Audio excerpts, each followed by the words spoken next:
Okay, guys, we are live. No, no, don't worry, Peter.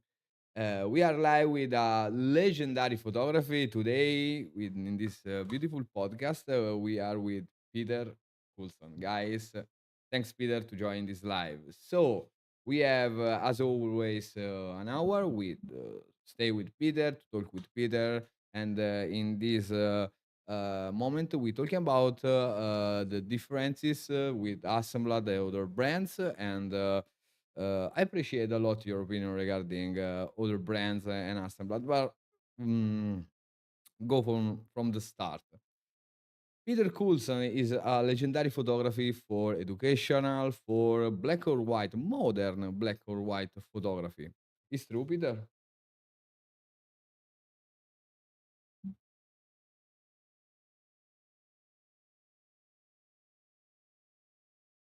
Mm. And your style, I saw a lot of your video in your YouTube channel. If you want, guys, you can check Peter Coulson on YouTube. You can find a this channel is so amazing. A lot of tutorials. You can go in the workshop page. A lot of stuff. Great teacher, great person. Guys, go and check all regarding Peter Coulson. I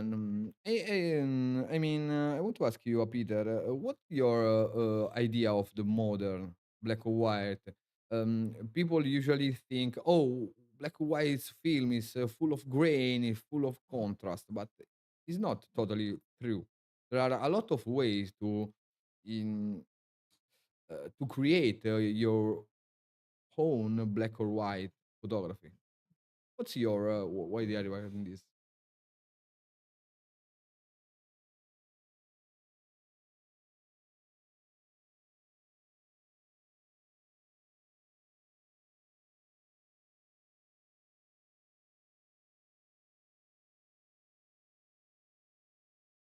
Yeah.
Yeah, Giselle.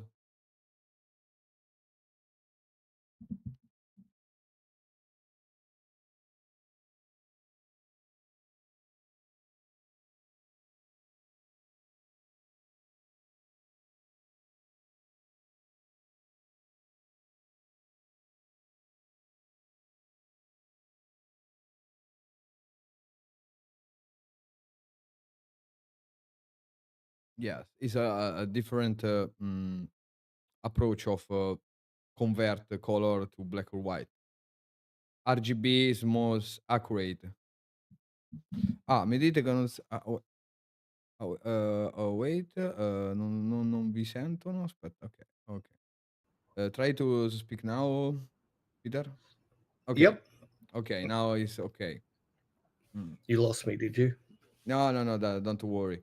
And we simply talking about regarding difference to work with RGB channel for black and white photography and HSL system from Capture One, from Lightroom, and it is different because assembled software can work in RGB. Is more accurate to create the look that Peter wants. That's the question. And you talking about Hasselblad. How is important, in your opinion, the gear in 2025? Um, that's a double-sided question.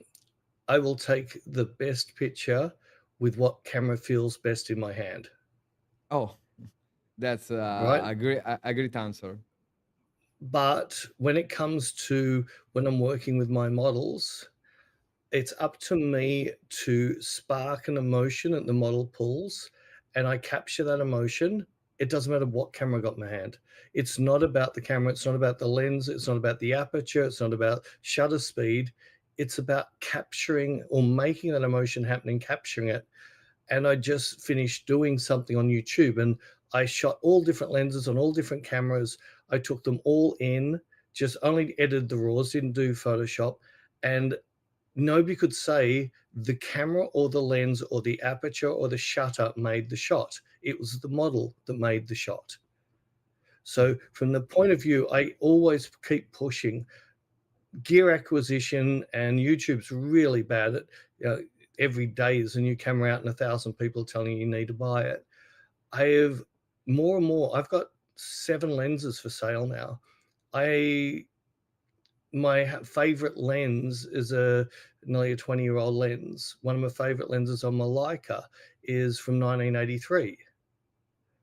I Sumilux? wasn't in yeah, a Summilux, so it's a 75 mil f1.4, the Canadian version. Now, when it comes to my Leica, the new Leicas came out. I use SL2 and SL2S. I looked at the SL3s and said, "There's nothing in them I want. In fact, there's stuff I don't want." Oh, So that's interesting. there was nothing. They're two different cards. That's a pain in the butt. I just want the same card in both slots. I don't need a tilty screen. I don't care about autofocus. I manual focus. I'm only using M lenses. There was so much stuff in the new camera that I wasn't going to even use, and I felt it. If anything, it was a hindrance to how I work. And it's the same with the 1DX, the 12X. The 1DX was, even though it had a beautiful sensor, it felt beautiful in your hand. The menu system was to die for, but it was one of the worst cameras I've ever used for me to capture a model's emotion, because it has a big long blackout time, and I want to see Yes, the. it's true. So those things is, I don't care. At the end of the day, the image. I'm not a pixel peeper. The image quality, 9 times out of 10, most people can't tell the difference when it's printed or when it's sitting on the internet. So I don't care about the technicals. I just care about the camera that makes me not think about the camera. Oh, that's a t-shirt slogan. I need to Well, print. well, Yeah. if you're thinking about the camera, you're not thinking about the photo. If Photo. you're thinking about what lens I'm going to put on, what aperture, if you think about all that stuff, that's stopping it. Just think, if you're a painter, you're free, you're painting like crazy. You're not really thinking about your brush or the paint. You're just, and I work the same way. I'm all about emotion. Most people, they'll see my work and say it's black and white. He shoots a lot of girls that look like they're naked. There's a lot of my photos, the models aren't naked. And a lot of my thing is about the emotion and eyes. And I was shooting a art nude model not long ago, and we're doing something. I said, "Oh, this looks so much better implied nude." And she said, "I'll take my undies off." I said, "No, you won't. Leave them on." She goes, "I don't care." I said, "Tell me honestly, "What is gonna make you feel better, leaving the undies on or taking them off?" And she goes, "Well, leaving them on." I said, "I'm gonna get a better picture, and I can remove that little G-string line on his hip like that, Yeah, but I'm gonna get a much better face off you, and that's all I care about, the eyes, the face." more natural, more comfortable, more in the right mood. Comfortable. Yeah. Yeah, and I'm thinking about this particular thing. When I see your photos, nude or glamour, you put a lot of attention of the eyes, the how the model see the camera or see something else. And as a portrait photographer, for me is absolutely stunning because the eyes is the most difficult part for photography, in my opinion, Yes, to catch the right it's moment, the right emotion, and see, to me, a fail is if the best shot of the shoot is when the model's looking away. It meant I could not get the eyes. And oh I've even done this. I've actually said to a model, "Just look away," and I've said things like, "You're really ugly. My god, I don't even know why I'm photographing you." I went click and got a beautiful picture because you can't see their thoughts, but once they're looking into the camera, you can see every thought they have. You can see if they're uncomfortable. You can see if they're nervous, and to me, it's nearly like going out and shooting. mm, That's my shot. I don't care if I take 300 pictures till I get that shot of the eyes. mm. The most important thing, guys, is not take your time to take your photo. That's Yeah. super important. How long does a painter take to paint a picture? Yes, and How long does a band take to write a song, put it all together, record it, and do all? Some movies take 6, 7, 8 years to make. yes. Why are we so if to me, if I'm gonna go in the studio for 3, 4 hours, I'd rather spend 3 or 4 hours getting 1 killer shot than 20 or 30 clothes changes and all of that. I'm after that cover shot, the band album shot, the cover of a magazine, the hero shot. That's all and if I can make 1 hero shot in a day, I'm happy. Yeah. But regarding instead your approach with the set, okay, not too technical question, okay, but what's your first step when you come in studio? You model is dressing. What your approach? You can try to make a good light. You can scouting the light existing, for example, ambient, or you have some gear with you. You spend some time to check the light changing in maybe location, for example. I don't know. You put on a practical light, or is too much, or something like that. What's your approach? I've got a shoot tomorrow with Anna. She's a lead singer in a metal band. I've shot her a fair bit over the years. I've got no idea what we're doing. She's gonna come in Wow. she's gonna come in the studio, we're gonna sit down. I have my massive mood board, which has over 5,000 images. We'll go flick through some and we'll go, "Oh, I love this." And we're only talking about not copying, we're taking the mood, we're taking the essence of the Inspiration. picture. So once she says, she might pick that, and I would then talk about the clothing, what sort of clothing, how much, how little, whatever, and then I will work out my background and my lighting based on that while she's doing her hair and makeup. Um, all the models I work with, I only shoot to their comfortability. So it's up to them to wear what they are comfortable to wear. Oh, okay. And instead, another question regarding the studio work. I work a lot in studio and YouTube. What's your I saw in your picture you often use seamless white background to to bring to pop up more the subject, or I don't know, with a simply chair or simply table with a lot of white spaces. And I really curious to ask you how to construct this type of images. because are so minimal, but are so fully of details, emotion, shadows, lights, texture, and wow. Well, it's Helmut Newton. He did a series called Big Nudes, Hmm. and they blew me away. And I liked the way there was this mottled, muted sort of shadow coming off, and they were just plain white backgrounds. I love I call it 50 Shades of Grey, not the movie or the book, but I love lots of shades and gradients in greys, which are very hard to do. And I love working with one light. And to top it off, one of the people I learnt the most, I think, especially about fashion, was Coco Chanel.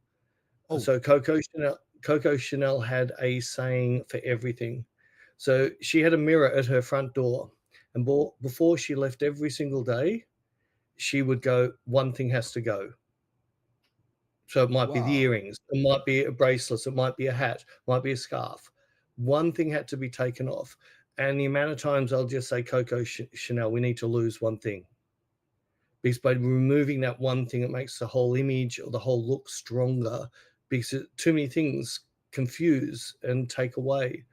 And my favorite thing to do is just using one light to be able to create shadow, light, shadow on the background with one light only, and light the model in that big open psych area. And I'm not lighting it to white, I want it to be in the grays. And it just, been redoing my web page, and I looked at a couple of pictures and I went to crop them a bit different. No, can't. They need that room. They have to have all that negative space, because that's what makes the picture work. Oh, that's super interesting. So your favorite setup is one light usually. Yeah, especially in my white psych, most of the time, I would say 90% of my work on the model is one light. Uh, mm, mm, Regarding this, you made a lot of tutorial YouTube videos regarding the light setups with one, two, three lights, a lot of stuff, and it's interesting. Talking about the one light, one light photography, one light black or white photography in this case, because a lot of photography that I had in this podcast answer the same question, the same stuff. I prefer working with one light, maybe with white big umbrella or with a big spotlight. But usually, a lot of people answer me one light. And I mean that's interesting because for me it's the same, and I usually say these sim simple doesn't mean easy. I know. I have a saying that is very, very easy to make something hard. But it's very, Oh very hard to make something easy. yes, it's true. That's the real world of photography. Regarding instead the social media, what's your opinion regarding how the social media uh, I don't know, become the our window, our presentation book, our I don't know, our world. What do you mean? I What ha do you think? I hate it. Absolutely hate it. The only reason I'm on social media is because of my business, Me and too. needed to go there when, the magazine and editorial started collapsing. I didn't need it for that. Magazines being printed, people see my name, they'd book me through those different clients. But And now social media is this horrible thing by very, very greedy rich companies.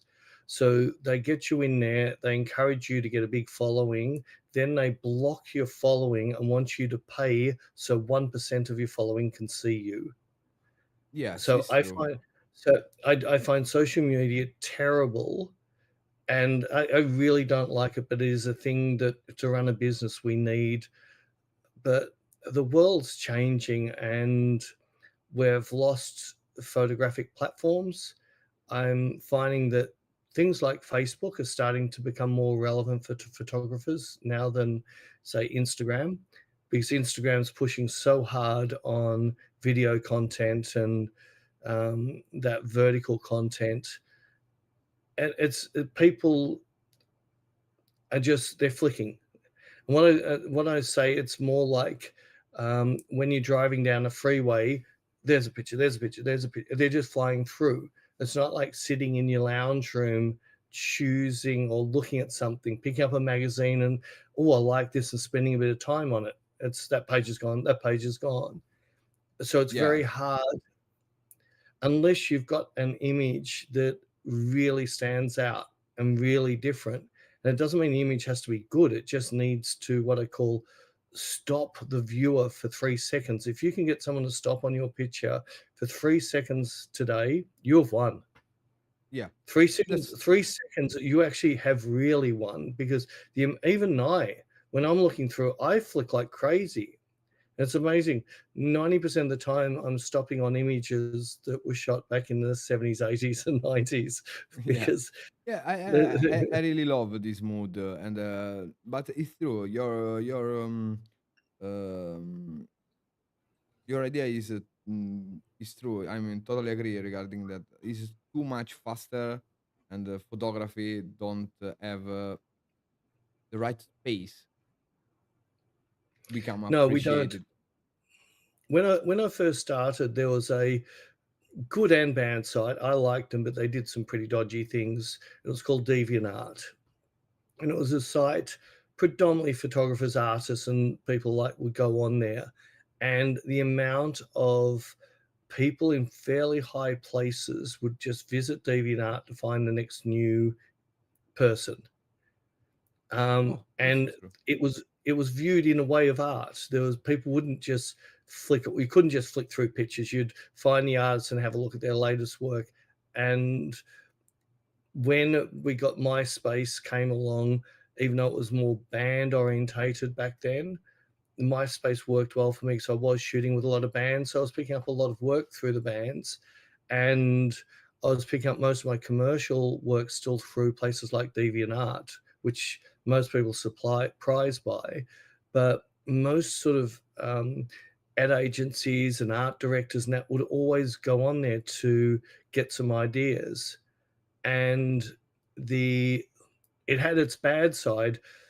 Uh, you know, Motley Crue stole 5 of my images and used them for 2 years on a live show. Oh, really, So they Motley Crue? used Motley Crue, and Is my when favorite band. yeah, I don't listen to him. I can't. So Nikki Sixx is a photographer, and he Yeah, sued so many really? people for you. Yeah, he's a very good photographer, but they've Oh, sued so many people for stealing their images or stealing his images. But then he goes and steals mine. When we caught them out, they ran and hid. They pulled the images out of their show. They didn't say sorry. They said nothing. But we actually found out how they got the images was through DeviantArt, because you could sell your work through them. They would have it printed in whatever country. And someone who worked for DeviantArt was in charge of their visual projection show on the world tour back in 19. Oh, I can't remember. I could look it up, but we could actually find the smoking gun who stole the pictures. That's how they got the high res pictures. oh, that's a short funny story. Wow, I love Motley Crue, so and I grew up listening Motley Crue, and instead, regarding this particular question regarding social media and the impact that the social media has with our the photography in general, um, do you have some trick to learn for young photographer that won't become professional photographer? Yeah, stand out, be different. Oh, Um, I did a did an interview today with somebody for something we've got on our Inspire site, and he started off to shooting sports photography, and we went through, like, he's been a photographer for 40 years, and we just went through his career, all his different changes. But the one thing he never did was stand out, right? He'd supply good service, he was a good photographer, but you didn't know he took that photo. Okay. Whereas if you look at the really good photographers, you can always pick a Helmut Newton photo. Vincent Peters is another one you can see. There's so many photographers I could name, and Peter Lindbergh was very obvious. He's Sean, not Sean Penn, Irving Penn, Avedon.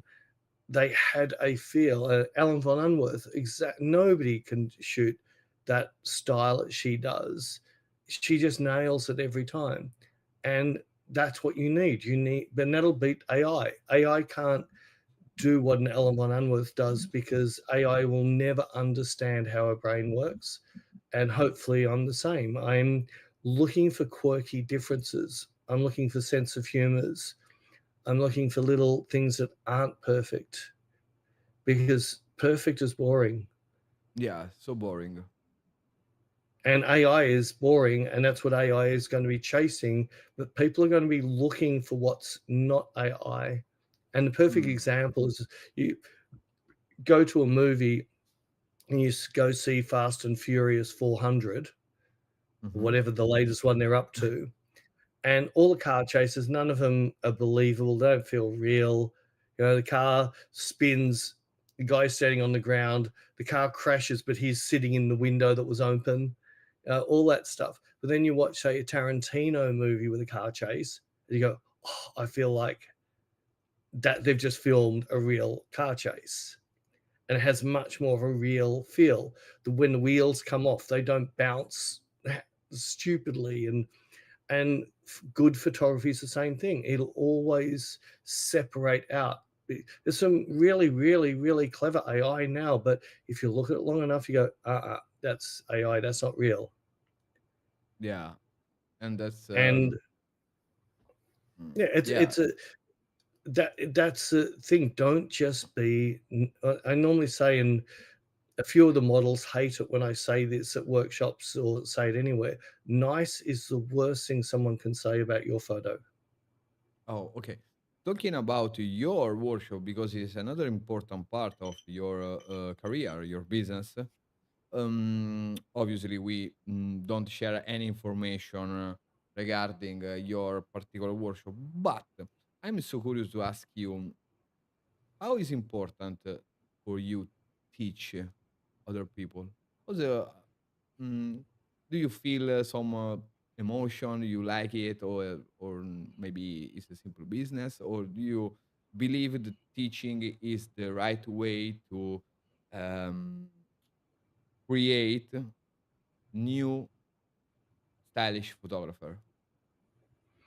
Right. I never planned, I never thought if you went back 20 years, I would have said, no, no, running workshops, never in a million years.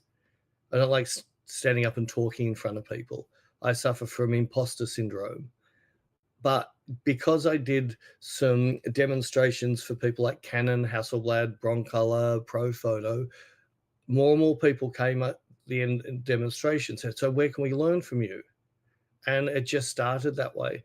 What I've after the first 4 or 5 years, I just sort of came up with a formula, but then I actually started realizing that I need to break the photographers and get them to start again because all their learnings had already put them into really bad habits and really bad ways of thinking for them ever to stand out. They're always just going to blend in.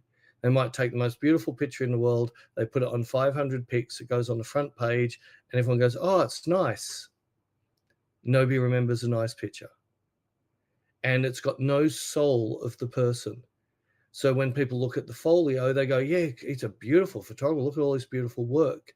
But it's not memorable. It doesn't have a soul. And if they showed them the pictures next day, they couldn't tell you who photographed them because it wasn't a soul to those pictures. So what I try and do, the very first thing I do is go through and break every single one of the rules they think they need to do. And Oh, that's I show them pictures. So you think that this is the most important thing? Look, and they just go, "Oh wow, no, I was always taught you can't do that, but this looks incredible."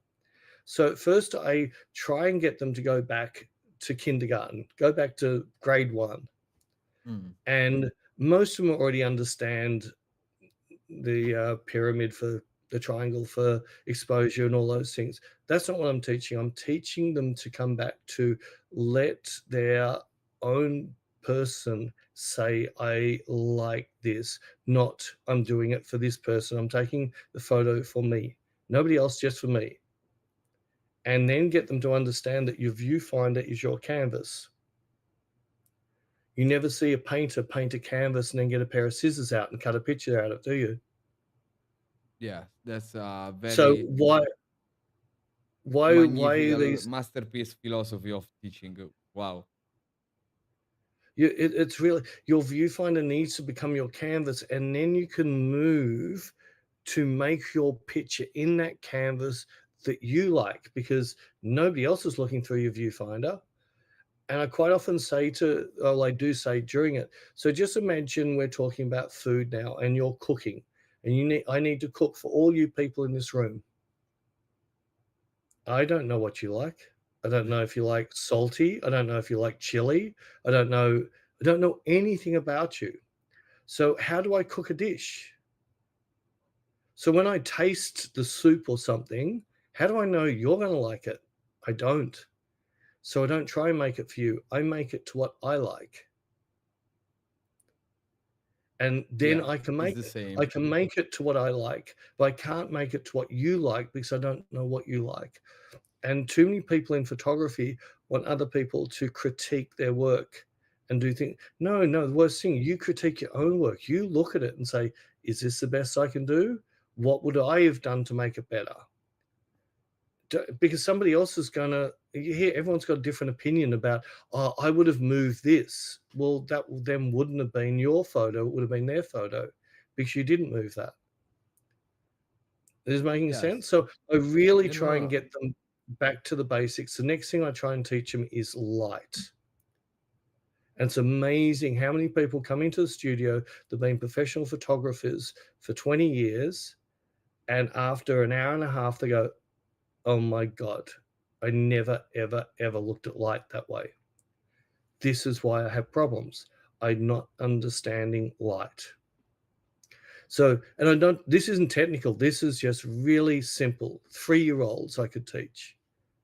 Right. So once I teach them about throw all your rules out, we're going to learn light first. Then once we learn light, now we need to get the most thing right. Too many photographers are worrying about backgrounds. The most important thing is the foreground. Who cares if you've taken the most amazing picture of, say, Angelina Jolie? Who cares what's in the background? That's not the picture. Too many people put too much effort into the background. They should be putting all that effort into the foreground. Then the background doesn't matter. that's a great philosophy. But in this particular case, I want to ask you this because, in my opinion, is mm, the chain to connect your philosophy of photography and the moment regarding social media. In my opinion, a lot of young photographer make something like, "Hey, this photo take a lot of likes, a lot of comment. I remake it this, and the picture are the same. I scroll and I see a lot of pictures are exactly the same because the YouTuber XYZ make this picture or use HSS sync or use flashes outdoor. But regarding real photography, mm, there are nothing. I don't know. Likes aren't money. Mm, A like isn't a dollar, isn't a cent. It's so easy to go like, isn't it? Easiest thing in the world. yes. If people had to pay $1 for a like, you'd see so little likes. It's true, but we're talking about the photography. In my opinion, is the most important thing is the photography, not the content that you see other people's to make this particular picture. Obviously, if you teach some technique, something like, for example, uh, study of this modifier or something like that, is obviously you can use this light with this modifier in this situation. That's okay. But I in the last years, I saw a lot of picture that are this exactly the same, exactly with the same color, same light position, same diffuser, same mod, maybe same models. I don't know. It's totally seamless. I don't know. I'm old in this. I'm so old in this. I grew up with Helmut Newton, with Paolo Roversi, with Yeah, for example Annie Leibovitz. I love yeah, Annie Leibovitz. For me, Annie Leibovitz is the queen. Is the most important photographer the world that. yeah. Erwin Olaf. I'm Yeah, old. oh, Okay, Owen, I'm I old. love, Owen Olaf. I can seriously say the first time I discovered him, I reckon I spent 2.5, 3 hours on his webpage, and Uh, and I Leibowitz, just you could not. mean? No, Owen Olaf. Ah, okay. Erwin Do you Olaf. know Owen? I thought you just said Owen Olaf. Olaf. Um, Annie Leibovitz, yeah, she's an amazing photographer, except she's not my style. So, as a photographer, she's incredible. The stuff she's taken that, but a lot of, especially her later stuff, a lot of it's just too cliche, planned out, too perfect. So when she has those big sort of areas of lots of people, they're all placed perfectly. There's this amazing shot she did with uh, Angelina Jolie, and I think it was for Louis Vuitton. It took 2.5 days to set up the lighting in this rice paddy sort of area in, I think it was in Korea or somewhere. The picture was just to die for, but it just felt too perfect because it had 20 or 30 people on set building it. So all that, and see, this is why I love like a Helmut Newton.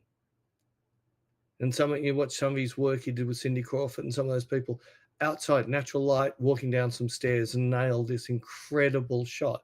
Got her to walk down those stairs 20, 30 times. He wanted to capture the shock of the muscles going up the leg as she stepped. And it's Yeah. those, see, those things that that's really, that sort of thing sort of really impresses me, that those people, even though Peter Lindbergh had his tent he'd set up, and quite often his sets were lit like movie sets.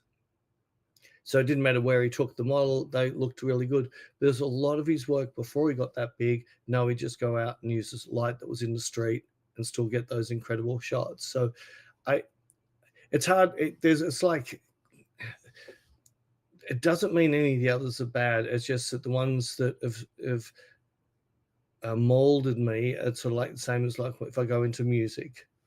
You know, Oh, if the best guitarist in the world is not necessarily the best guitarist in the world, but it, to me, has the most soul. Like when it comes to drummers, I'm going to like John Bonham from Led Zeppelin and Neil Peart from Rush. Whereas there's most better drummers, but no, they're the drummers that spoke to me. Robert Plant for vocals was, spoke to me. Jimi Hendrix for guitar. Like there's a million better technical guitarists than Jimi Hendrix, but his nobody guitar. is the same. No, he's nobody can do Jimi Hendrix. Eric Clapton's another one. You know Eric Clapton when hear it. So to me in photography, when you have that clear style, now Annie Leibovitz does have a style, but she has a look, but a lot of that look is done on paper, and then she employs people to set that up. She walks in and goes click.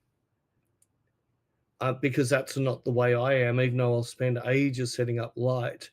It's that thing that happened on the shoot that I captured, which wasn't planned for. That's my picture. Yeah, I understand. That's a really great answer. I'm so impressed.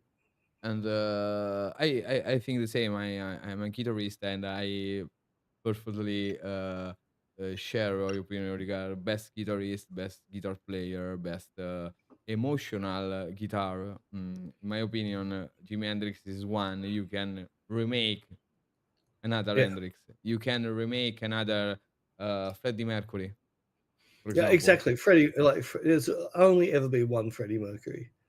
And for photography, nobody is compared by Helmut Newton, because Helmut Newton have a particular story, a particularly grow up, a particular adolescence problem with the girls, with the women, uh, and in his photography, all everybody can see the emotional that he feels when you take a shot, for example, nudes, or for example, when the collection of dress in Paris in the night, Yeah, with totally naked with I don't remember in English with yeah, this jacket. yeah, yeah, yeah. And that's amazing, because exists in only in his photography, and that's the power. But then I there's some amazing photographers that most photographers today don't even know about, that were just as powerful, but because they weren't American and because they were only in fashion. And I'm talking about people like Bailey oh and Duffy, those famous, that what they were doing then, nobody did. They were so different to everybody. In the end, even Peter Lindbergh definitely took some of their style. When he got bigger, he started doing very similar work that they were doing like 15, 20 years before. And I I think there's lots of brilliant photographers over the time that they didn't look at other people's work and try, they just played, they did whatever they want, uh, the solarization that Man Ray did. Sorry, even though his wife was the one that made a mistake. Was it a mistake, or was it something that, oh, that's not a mistake, that's a look? We might didn't know that that was going to happen, but now that's happened. That's a look. And then built on that. And people like Avedon, see, I have a lot of time and respect for Avedon and Penn, Irving Penn, just different things that they did was just groundbreaking compared to a lot of other photographers. But I do see a lot of photographers today to um, trying to say, well, that's successful and try and copy it rather than turn off all your social media. Don't look at a magazine. Don't look at a book for a month. Now get a subject and go somewhere you've never been before and get an incredible picture. Yes, that's the most important thing that Peter can teach all us.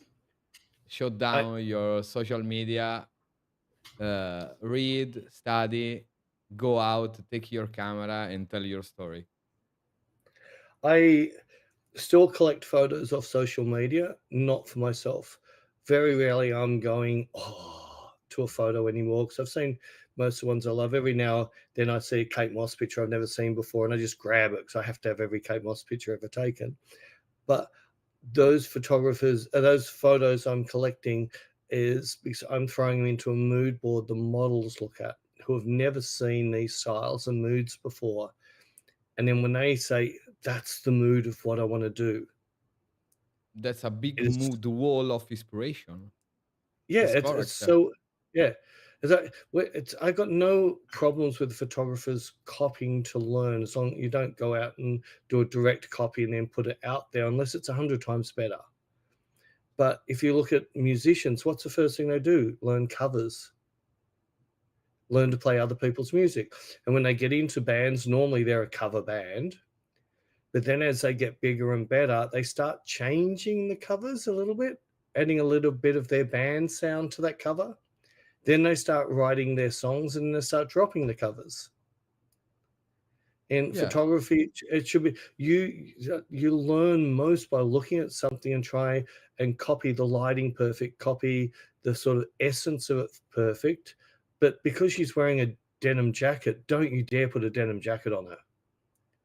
If she's got Coke cans in her hair, don't do that. That's not the photography, that's the styling, the mood.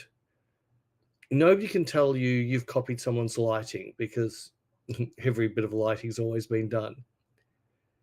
but the But technical is easy. technically, to learn to copy that lighting, then apply your own picture to that lighting. Yes, but the light techniques are easy because if you can move, you can try, you can put emotional photography or a little bit better. Uh, uh, mm, Find the right light for right subject is the key. Yeah, the amount You of mm, so many for ex- photographers, even commercial photographers, have their go-to setup. Well, I don't. I have nothing pre-set up in my studio. It's packed yeah, down me every too, night. me too, me too, me too, me too, me too.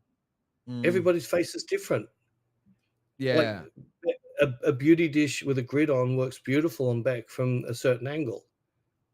An octobox on Beck, a large one, works better slightly off that angle.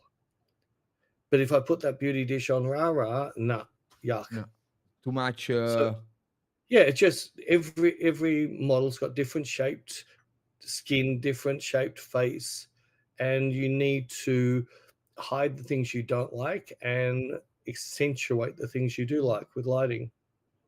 Yeah, but the last question about this interview because we have 10 minutes yet. Why? That's funny. You take a lot of picture with back in like always. All right, so It's she's your my personal testing model. I don't know. no, she was never all right. So she's my we call them PA, personal assistant. Yeah, I know. Before I Beck, read the mail. yeah, yeah. So her job is to do the bookings, do book airfares, book hotels, book Airbnbs, book studios, book models, hairstylists. Her job's to do all of that stuff, arrange quotes, and all. She does all of that. But I first met her when she was 18, and she was a model. And when I was looking, I had an assistant, and she couldn't cope. So I said, we were trying to get another system. We couldn't find one. I said, just want someone like this little skinny, runty girl back because she just seemed to be really switched on. She knew fashion. Beck came in 1 month later. My old assistant quit because Beck did her job 10 times better. Be- Beck still loves a beautiful picture of herself. She doesn't like modeling as much for other people because with me, I let Beck do what she wants, whereas other photographers want to make her do what she doesn't do. Yeah, that's an important thing, in my opinion. And That's and but because a lot of pictures as we travel together, Beck spends more time with me than her husband. We travel a lot. We're making content for both Inspire and YouTube. I know that I can grab Beck and be able to do this tutorial because people will see the changes because Beck can just stand there, not change your hair every 2 seconds and do all of those things. And I can just go to Beck, serious eyes, and she'll go bang, give eyes, bang. It's so easy for me. They're not what I would call hero shots because she can just do them like that. Like maybe 1 out of 20 shots, I'll go 1 out of 20 of her best shots, I'll go, "That's a hero shot." A lot But of yeah, test. we yeah, but I do, especially lately, and the other thing, it's harder and harder to find models these days Uh, no, because a that's lot a of the funny model. question because a lot of your tutorial, you uh, work with back for demonstration on your videos. A lot of stuff are like demonstration, like setup, something like that. Okay, and that's funny because always I find back present the tutorial and after back posing, and that's super If funny.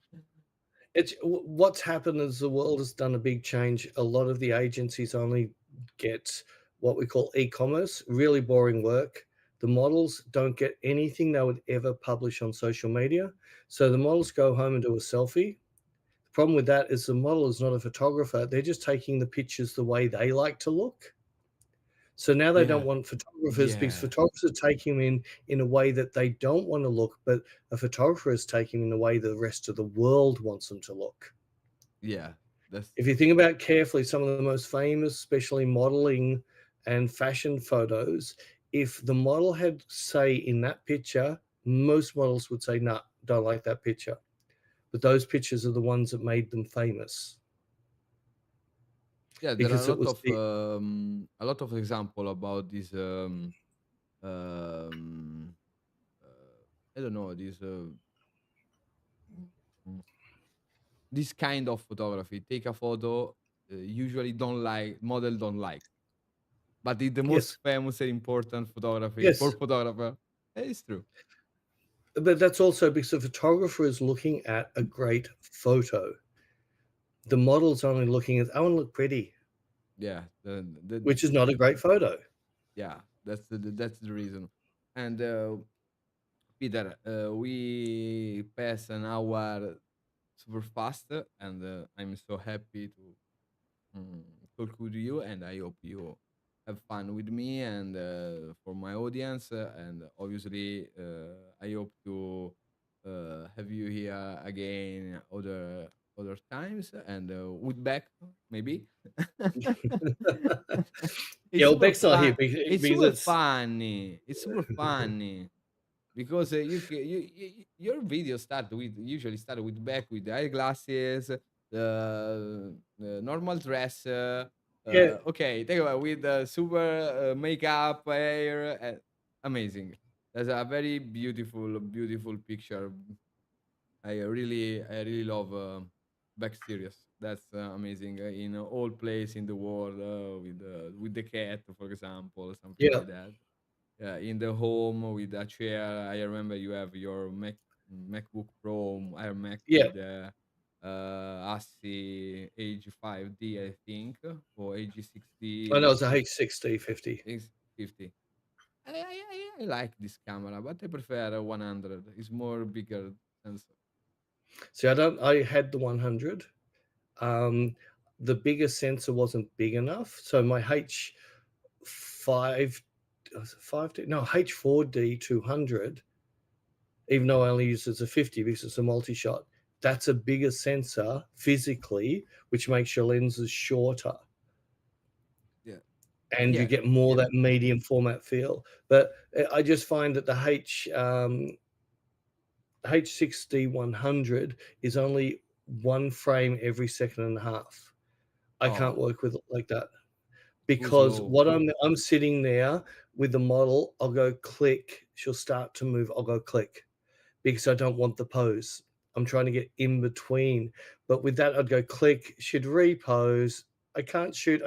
Now I can shoot. So I just couldn't. It was like going Yeah, back to film. data transfer,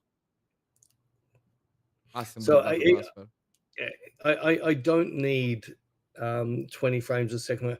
2 frames a second is all I need.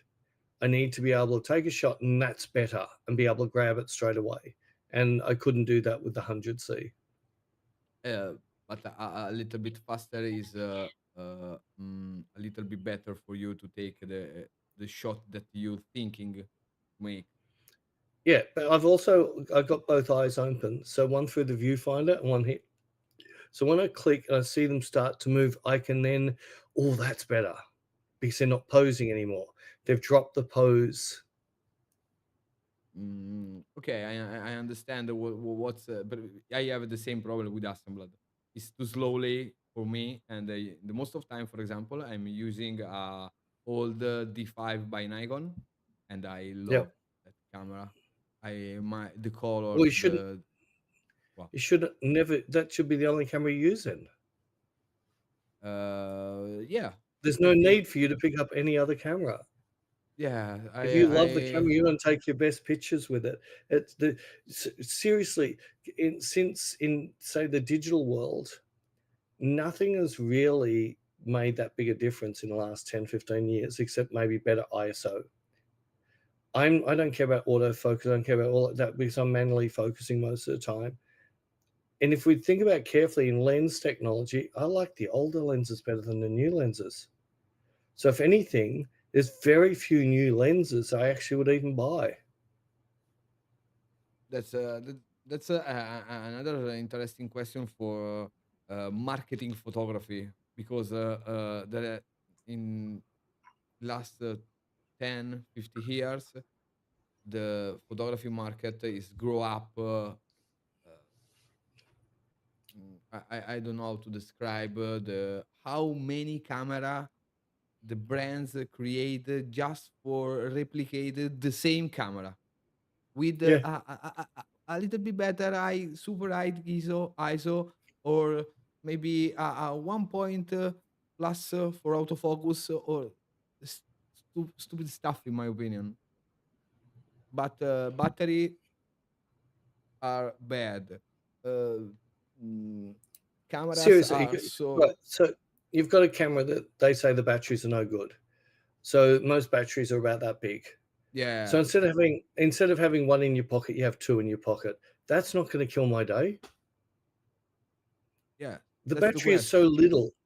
It's There's so many things that sold that are important to us that aren't. In Why fact, the I most important things are simple menu systems, so you're not doing this for hours, not taking photos because you can't find a menu.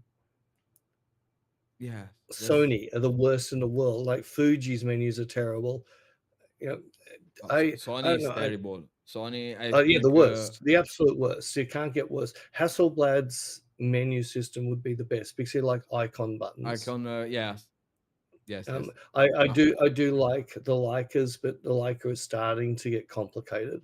It used to be the new menu update was, to me, a bit more. It doesn't. They don't need it. You should have be able to say that I'm going to be a portrait shooter. It gives me a portrait menu. I don't need bird friggin' auto eye focus. I don't need all the things. I want all the air. I only want to see those. And then one day, if I go out and want to shoot a bird flying through the air, I'll go to bird menu. yeah, that's an interesting, interesting question, interesting opinion, and I hope to talk about soon, Peter. But for now, our time is over. And Yep. guys, thanks you for joining this live. I remember this thing. You can find Peter in YouTube as Peter Coulson. You can find their site, his site, all those stuff, all the workshops. Peter, thanks for joining us, and I hope you have fun. Guys, see you the next live, and have fun and have a good day here in Italy, and good night, Peter. Thanks a lot for watching, and see you soon, guys.